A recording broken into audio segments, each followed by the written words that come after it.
નમસ્તે વિદ્યાર્થી મિત્રો, આજના વિડીયો લેક્ચરની અંદર આપનું હાર્દિક સ્વાગત છે। આગળના વિડીયો લેક્ચરની અંદર આપણે પરમાણ્વીય દળનો અભ્યાસ કરેલો હતો। પરમાણુ છે અતિ સૂક્ષ્મ છે, તેથી તેનું દળ પણ ખૂબ જ સૂક્ષ્મ હોય, તો તેમ છતાં દળ સ્પેક્ટ્રોમેટ્રી જેવા સાધન, ઇંગ્લિશમાં કહેવાય માસ સ્પેક્ટ્રોમીટર જેવા સાધનની મદદથી પરમાણુનું દળ ચોકસાઈપૂર્વક નક્કી કરી શકાય। પહેલાંના સમયમાં હાઇડ્રોજનનું પરમાણ્વીય દળ 1 એકમ સ્વીકારવામાં આવ્યું હતું, કોઈ એકમ વગર। એની સાપેક્ષ બીજાના પરમાણ્વીય દળ ગણવામાં આવતા હતા, પછી લાંબો સમય ચાલી શક્યું નહીં, એક સૂત્રતા જળવાઈ રહી નહીં। ત્યારબાદ કાર્બનના 3 સમસ્થાનિક છે, એમાંથી કાર્બન 12ની સાપેક્ષ પરમાણ્વીય દળ નક્કી કરવામાં આવ્યું। બીજા તત્વના પરમાણુના દળ કાર્બન 12ની સાપેક્ષ, તો એમાં હતું એમયુ બરાબર કાર્બન 12નું દળ બરાબર 1 એમયુ થાય। કાર્બન 12નું દળ બરાબર 12 એમયુ, તો 12ને હું નીચે લઈ લઉં। આપણે એમયુની વ્યાખ્યા આપી છે કાર્બન 12 એટલે એનું દળ 12 ગ્રામ થાય, ઉપર છે એ દળ જ છે, એનો સમસ્થાનિક છે। 12ને હું નીચે લઈ લઉં તો થાય 1 એમયુ બરાબર કાર્બન 12નું દળ ના છેદમાં કેટલા આવશે 12, તો આ રીતે લખી શકાય 1/12 કાર્બન 12નું દળ। તો 1 એમયુ, એમયુની વ્યાખ્યા શું થાય? એમયુની વ્યાખ્યા આ રીતે થશે, કાર્બન પરમાણુના દળના 1/12 ભાગને શું કહેવાય? એમયુ। કાર્બનનું પરમાણ્વીય દળના 1/12 ભાગને એમયુ તરીકે ઓળખવામાં આવે। હવે એમયુની કિંમત 1 એમયુ બરાબર 1.66056 ગુણ્યા 10⁻23 ગ્રામ થાય। દ્રવ્યમાન સ્પેક્ટ્રોમીટરની મદદથી હાઇડ્રોજન પરમાણુનું દળ નક્કી કરવામાં આવ્યું, તો કેટલું જોવા મળ્યું હતું? 1.6735 ગુણ્યા 10⁻23 ગ્રામ જોવા મળ્યું હતું। ત્રિરાશિ મૂકી દઉં કે એટલા ગ્રામ એટલે 1 એમયુ, તો એટલા ગ્રામ એટલે કેટલું? તો 1.66056 ગુણ્યા 10⁻23 ગ્રામ બરાબર 1 એમયુ થાય, તો એટલા ગ્રામ એટલે કેટલા? 1.6735 ગુણ્યા 10⁻23 ગ્રામ એટલે કેટલા? તો હાઇડ્રોજન પરમાણુનું દળ એમયુમાં, એચનું દળ એમયુમાં કેટલું થાય? ત્રિરાશિ આપણે મૂકી, ચોકડી ગુણાકાર કરી, તો શું થશે?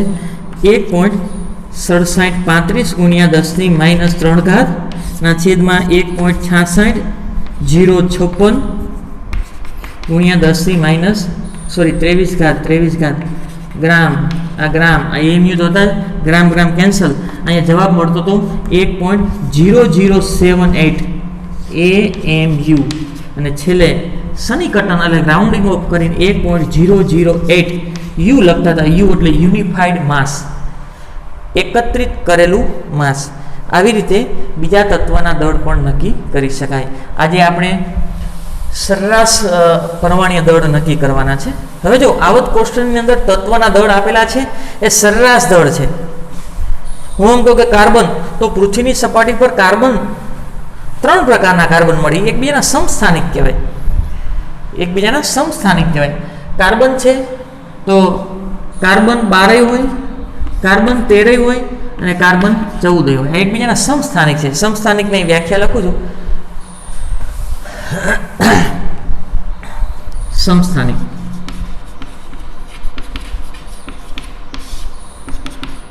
પરમાણ્વીય ક્રમાંક સમાન, પરંતુ પરમાણ્વીય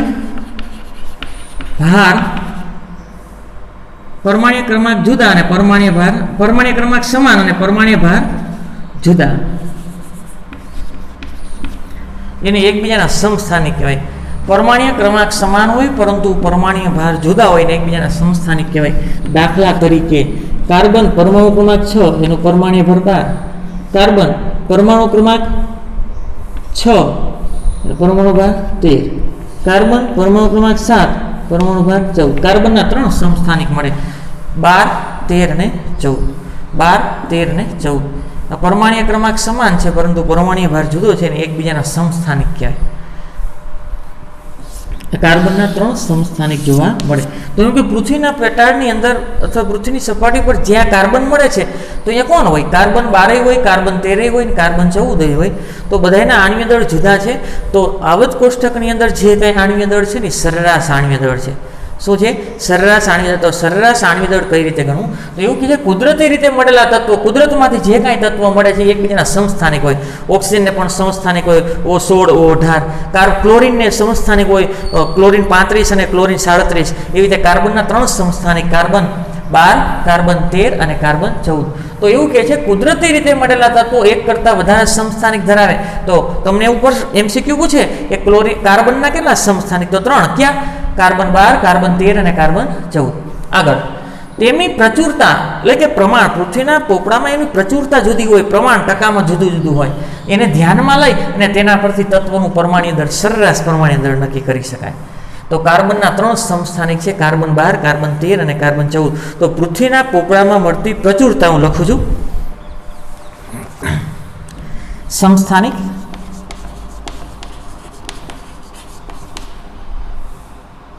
કાર્બન 12, કાર્બન 13 અને કાર્બન 14. પ્રચુરતા સાપેક્ષ પ્રચુરતા પર્સન્ટેજમાં છે. શેમાં છે? પર્સન્ટેજ. એમાં કાર્બનની પ્રચુરતા છે 98.892%. કાર્બન 13ની પ્રચુરતા છે 1. આ તમને આપેલું છે, તમને ખાલી એટલું જ કહેશે પરમાણ્વીય દળ, સરેરાશ પરમાણ્વીય દળ ગણો. કાર્બન 14ની પ્રચુરતા છે, એનું પ્રમાણ ખૂબ જ ઓછું છે, 1 × 10⁻10⁻%. તો સૌથી વધારે પ્રમાણમાં કોણ મળે? કાર્બન 12. એટલે તો પરમાણ્વીય દળ ગણવા માટે કાર્બન 12ને ધ્યાનમાં લીધેલો હતો. કાર્બન 12ને એટલા માટે ધ્યાનમાં લીધો કે પૃથ્વીની સપાટી પર કાર્બન સૌથી વધારે પ્રમાણમાં મળે. એમાં સમસ્થાનિકમાં પણ કાર્બનનું પ્રમાણ સૌથી વધારે છે. જો, અને એ અતિ સક્રિય પણ નથી અને અતિ નિષ્ક્રિય પણ નથી. એટલે કાર્બનને ધ્યાનમાં લઈ એનું પરમાણ્વીય દળ નક્કી કરવામાં આવ્યું. એના પછી પરમાણ્વીય દળ AMUમાં AMU એટોમિક માસ યુનિટ. તો આનું પરમાણ્વીય દળ 12.00 સ્વીકારવામાં આવ્યું. કાર્બન 13નું પરમાણ્વીય દળ દ્રવ્યમાન સ્પેક્ટ્રોમીટરથી નક્કી કરેલું 13.00335. આ જો આ તો આપણે રાઉન્ડિંગ ઓફ લખેલું. આ ઉપરનું આણ્વીય દળ છે. તો કે પરમાણુ ક્રમાંક સમાન છે પણ પરમાણ્વીય ભાર જુદા. આનું કેટલું થયું? 12. આનું 13. આપણે 13 લખ્યું પણ હકીકતમાં 13.00335 છે. સંપૂર્ણ લખ્યું, રાઉન્ડિંગ ઓફ કરેલું છે. 14. તો 14 થવું જોઈએ પણ 14 ની નજીક આ રહ્યું 14.00317. હા, એના 3 સમસ્થાનિક, એની સાપેક્ષ પ્રચુરતા અને પરમાણ્વીય દળ આપેલું છે. તો ક્લોરીનનું સરેરાશ પરમાણ્વીય દળ ગણવું છે તો સૂત્ર, કાર્બનનું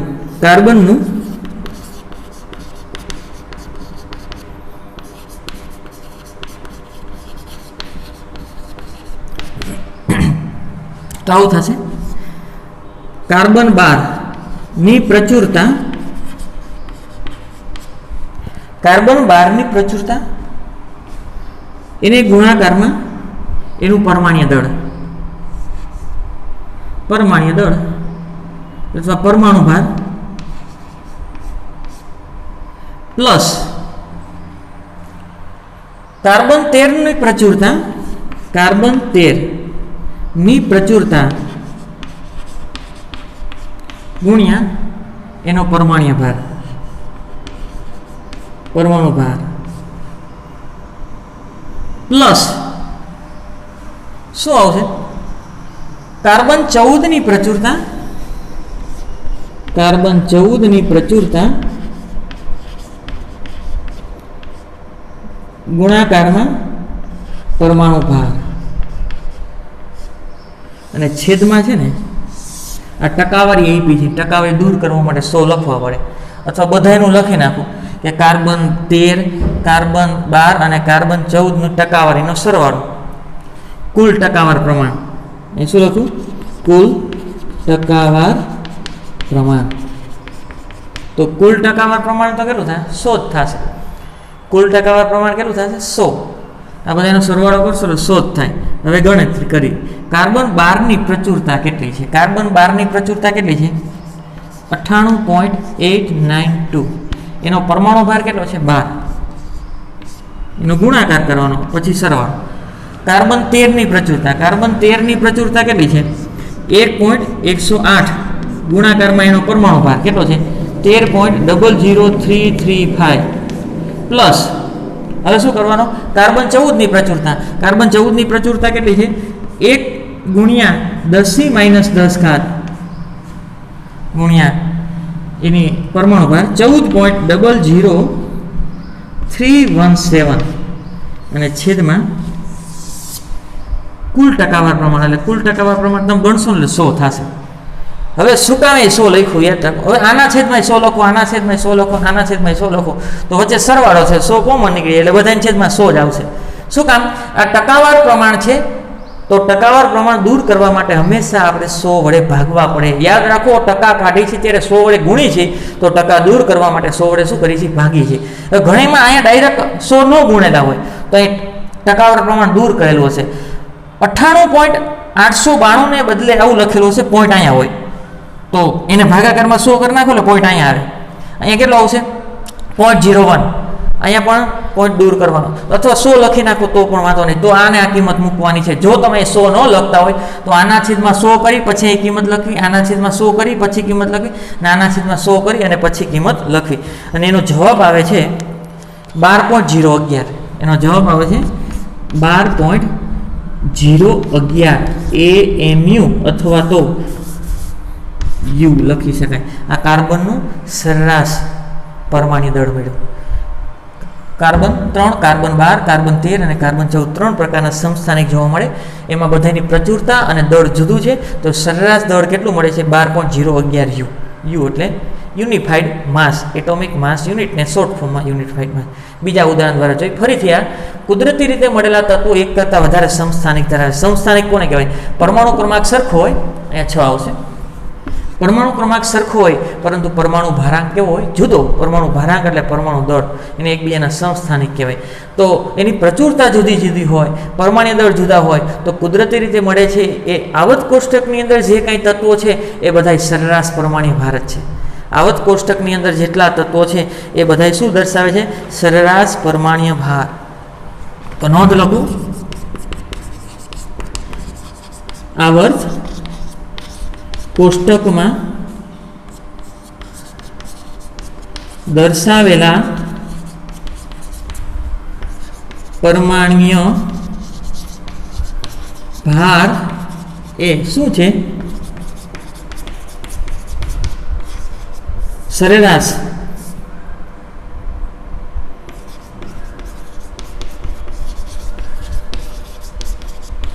આવત કોષ્ટકની અંદર તત્વના જે કાંઈ પરમાણ્વીય ભાર આપેલા છે દરેક તત્વના શું બતાવે છે?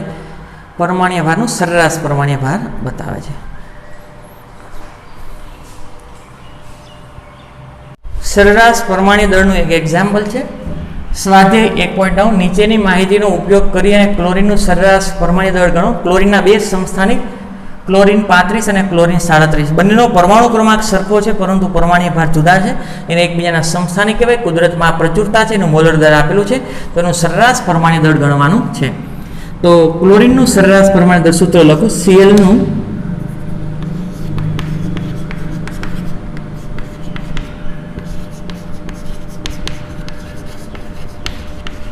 બરાબર અહીં શું લખો? Cl 35 ની પ્રચુરતા ગુણ્યા મોલર દળ પ્લસ ક્લોરીન 37 ની પ્રચુરતા ગુણ્યા મોલર દળ. ઘણી વખત પરમાણુ દળ લખેલું હોય, ઘણી વખત મોલર દળ લખેલું. તો યાદ રાખો, મોલર દળ અને પરમાણુ દળ એક જ છે, પણ મોલર દળ એટલે 1 મોલનું દળ હોય. 1 મોલ એટલે કેટલી સંખ્યા? 6.022 ગુણ્યા 10⁻23 આગળ આવશે. અને છેદમાં કુલ ટકાવાર પ્રમાણ.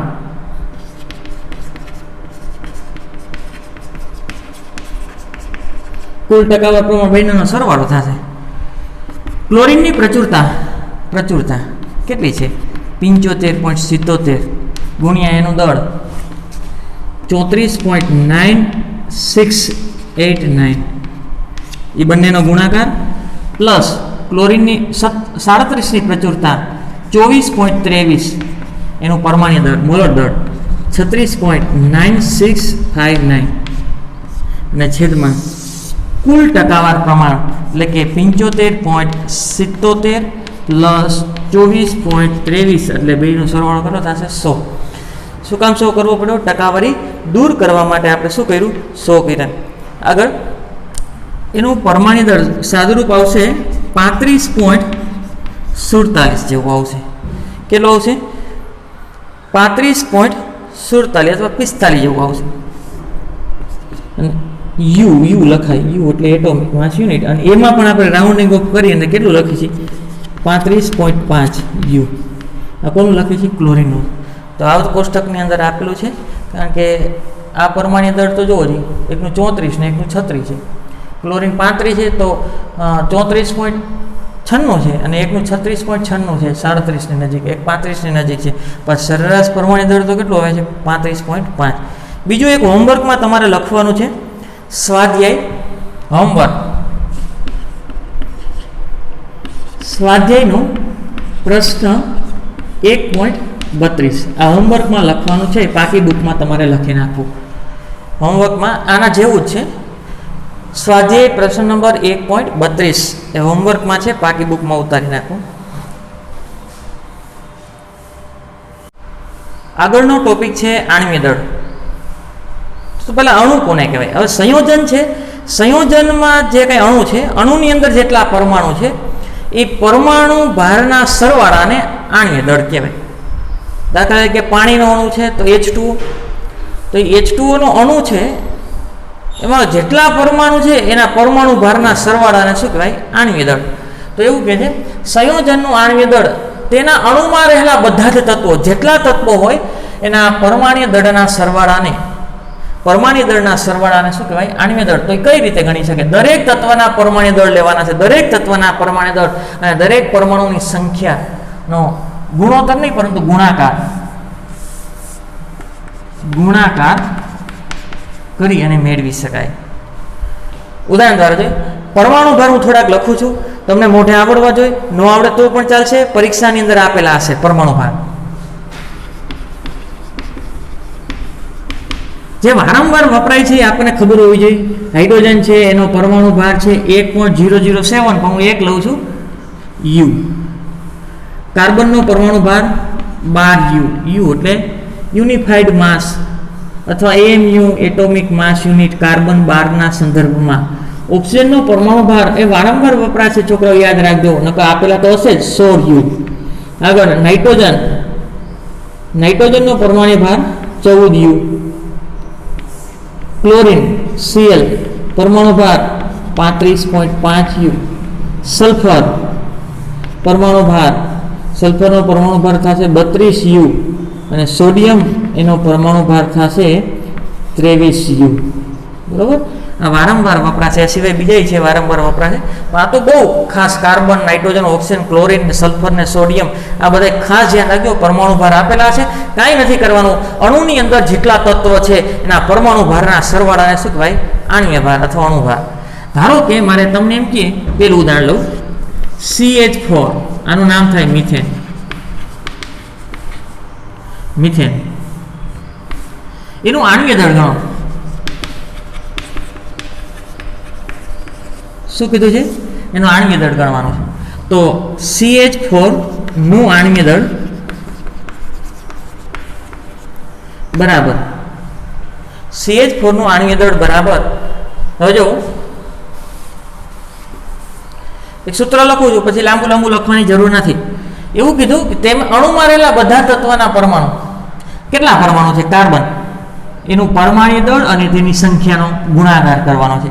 કાર્બનની સંખ્યા કેટલી છે? કાર્બનની સંખ્યા 1 છે અને એનો પરમાણ્ય દળ, તો અહીં લખું અંદર કાર્બનનો પરમાણ્ય ભાર અથવા પરમાણ્ય દળ.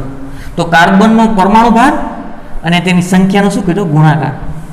પ્લસ બીજું શું છે? 4 હાઇડ્રોજન, 4 એની સંખ્યા અને એનું પરમાણ્ય દળ. હાઇડ્રોજનનો પરમાણુ દળ અથવા પરમાણુ ભાર.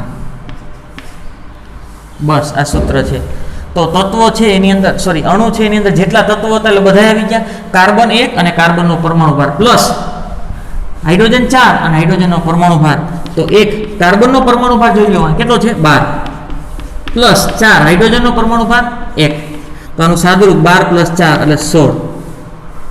આનો આણ્વિક દળ કેટલો આવ્યો 16 U. કેટલો આવ્યું 16 U જેટલું આણ્વિક દળ આવ્યું. આગળ હવે પાણીનું આણ્વિક દળ ગણી. બીજું ઉદાહરણ H2O નું આણ્વિક દળ.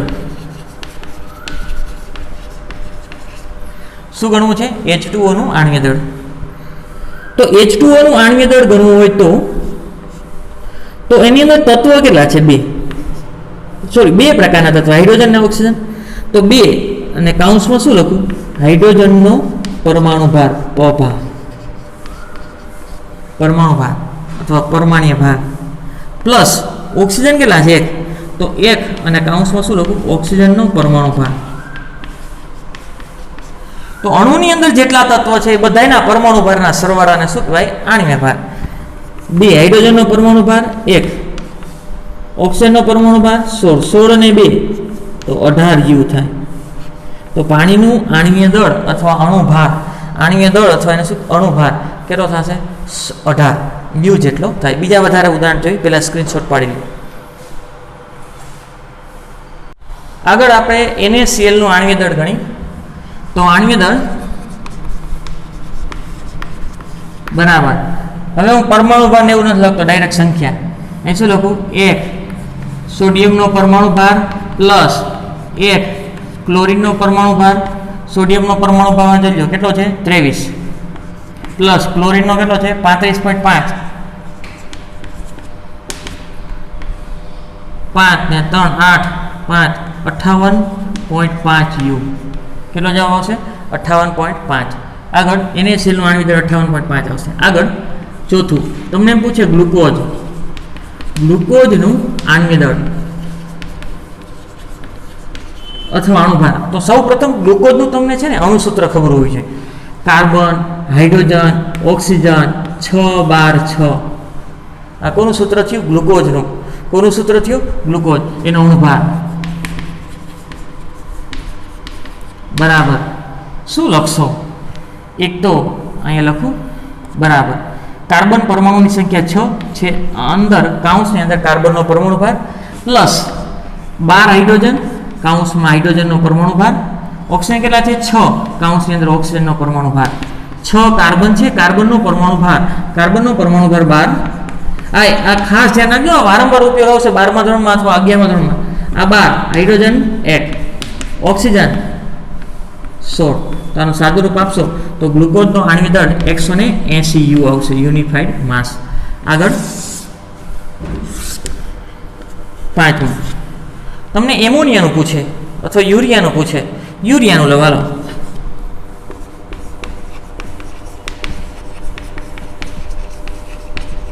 તમને એમ કે યુરિયાનું આણ્વિક દળ ગણો તો સૌપ્રથમ યુરિયાનું સૂત્ર ખબર હોવું જોઈએ. યુરિયાનું સૂત્ર શું થાય આવું થાય NH2CO NH2. આ કોનું સૂત્ર છે યુરિયાનું તેનું આણ્વિક દળ ગણવું છે. હાલો ગણો જી. નાઇટ્રોજન કેટલા છે 2 તો 2 નાઇટ્રોજનનો પરમાણુ ભાર પ્લસ કાર્બન કેટલા છે 1 કાર્બનનો પરમાણુ ભાર. ઓક્સિજન કેટલા છે 1 ઓક્સિજનનો પરમાણુ ભાર અને હાઇડ્રોજન 2 અહીંયા અને 2 અહીંયા એટલે કેટલા થાય 4 હાઇડ્રોજનનો પરમાણુ ભાર. ફરીથી 2 નાઇટ્રોજન તો 2 નાઇટ્રોજનનો પરમાણુ ભાર પછી કાઉન્સ 1 નાઇટ્રોજનનો પરમાણુ ભાર પછી 1 ઓક્સિજન છે તો ઓક્સિજનનો પરમાણુ ભાર અને 4 હાઇડ્રોજન છે તો 4 હાઇડ્રોજનનો પરમાણુ ભાર. 2 નાઇટ્રોજનનો પરમાણુ ભાર જો આપેલો છે અથવા તમને યાદ રહી જ જવો જોઈએ કેટલો થાય 14 કાર્બનનો 12 ઓક્સિજનનો 16 અને આ 4 28 પ્લસ 12 પ્લસ 16 પ્લસ 4 16 ને 4 20 અને આ થશે 28 ને 30 ને 40 40 ને 20 60 U.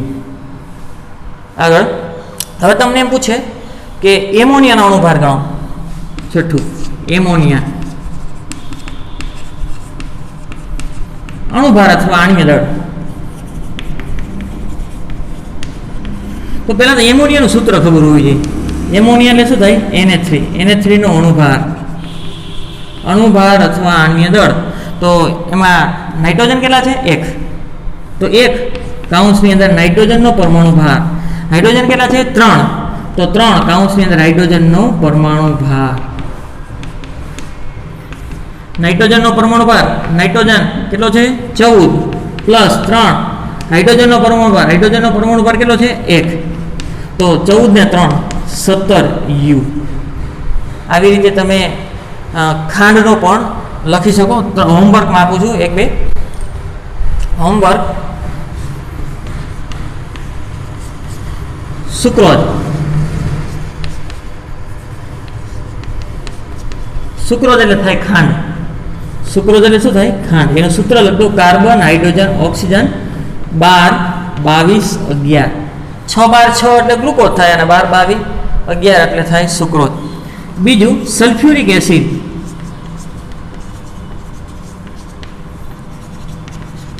તેનું સૂત્ર શું થાય?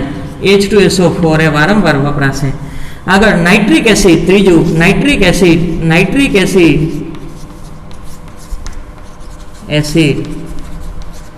HNO3. આ બધા વારંવાર વપરાય છે. તો અહીંયા જ્યારે ગણવાના આવશે આમાં ખાલી ગણવાનું કે તો ગણી નાખવાના, પણ દાખલાની અંદર ગણવાનો સમય રહેતો નથી. JEE અને નેટની પરીક્ષા આપો ત્યારે એના ડાયરેક્ટ આણ્વીય દળ ખબર હોવી જોઈએ. દાખલા તરીકે પાણીનું છે તો 18, એમોનિયા છે તો 17, પછી ગ્લુકોઝ 180 ડાયરેક્ટ ખબર હોવી જોઈએ. અને ન ખબર પડે તો ગણવા પડે ને ગણવામાં સમય જોઈ તો પછી શું થાય? સમય પેપરની અંદર પાછો ઘટે. તો ડાયરેક્ટ તમને આવડે તો વધારે સારું.